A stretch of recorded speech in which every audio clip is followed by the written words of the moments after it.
Hi guys, I hope you are doing well. Today we'll talk about how to fix or how to solve the problem of Walmart weekly settings.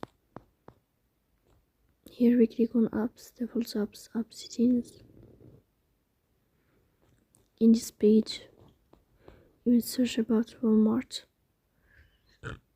Here in this page of app info, we click on first stop and we click OK. Here you will enter to storage. Then we click on clear cache.